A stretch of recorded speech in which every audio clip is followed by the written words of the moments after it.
Greetings, everyone.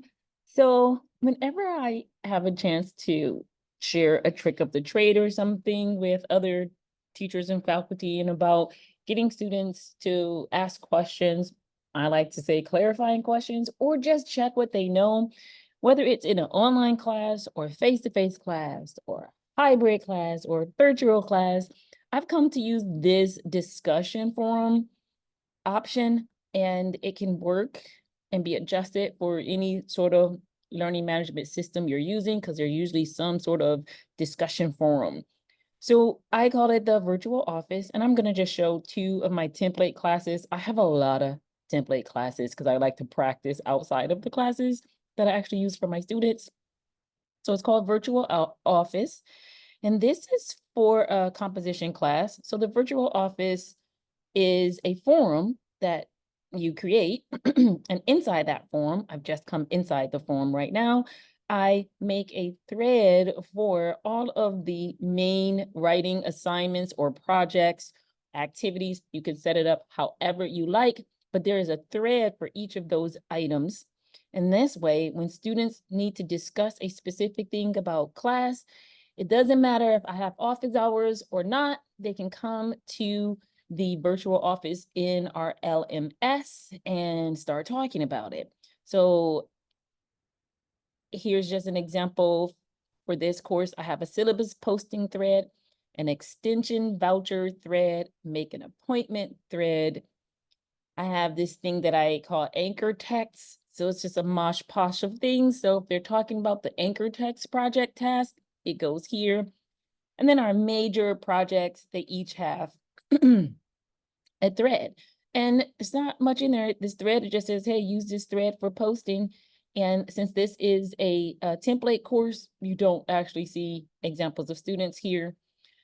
This is probably for a class that I used, a virtual class, because I have this section called an OTSV. This is what I call on-the-spot videos. And if I have a virtual class and students allow me to record the class, I will put the videos here, but I just like to keep everything in one area. This class over here is a template look at popular literature. They do an annotated bibliography. So I have a link just for everyone who's panicking and just want to talk about the annotated bib. Syllabus posting, my multimedia introductions, and then our projects. I find that this is really helpful. I invite other students to participate in this virtual office. I make it explicit that they do not need to wait for me to respond. I'm just going to click on student view so you can see what this looks like on student view as I keep talking and droning on for a few more minutes here. So I make it explicit that the virtual office is a place for all of us to engage. They have my timeline in the syllabus that I usually respond between 24 and 48 hours, depending on if it's a weekday or a weekend. I also give them explicit instructions that they should subscribe to this virtual office forum. That way, anytime someone is active inside of it, they'll get an email and they'll get a notice that's saying, hey, someone's talking about some assignment. You might want to go check that out. So I also subscribe to it. So I get emails. And when I am in office hours, if students aren't coming to however I have those set up, I have all of my notifications. I come and I engage here. This is a place where I give praise to each other students when they are participating in the conversation. So this is what it looks like from the student view. They come and they participate here. Because our Blackboard, I'm just gonna do a practice reply here. The LMS that I am using right now does allow us to use Panopto video. So I give students instructions on how to create a Panopto video or audio. So I'm just going to do an example right here to record. You can change the name. I'm going to record right here in the browser. It's probably going to have my camera on. There I am. I don't want to be on camera like most students, so I'm just going to turn that off. And I don't want the camera, turn that off, please turn off camera. There we go.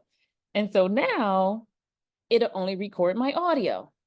And if I click the, I'll get a little countdown here.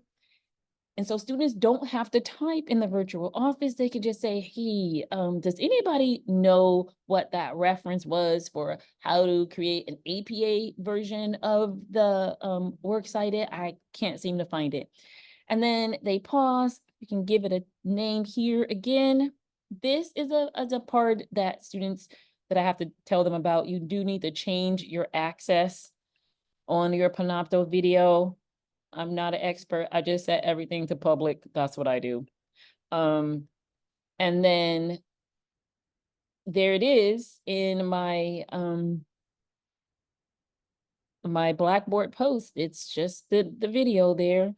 And once it's done downloading, if I hit submit, there it is. The student, once it's available, the student comments are there and they don't have to type them. So I try to give students the option to speak, record, or just type. And that's how my virtual office works.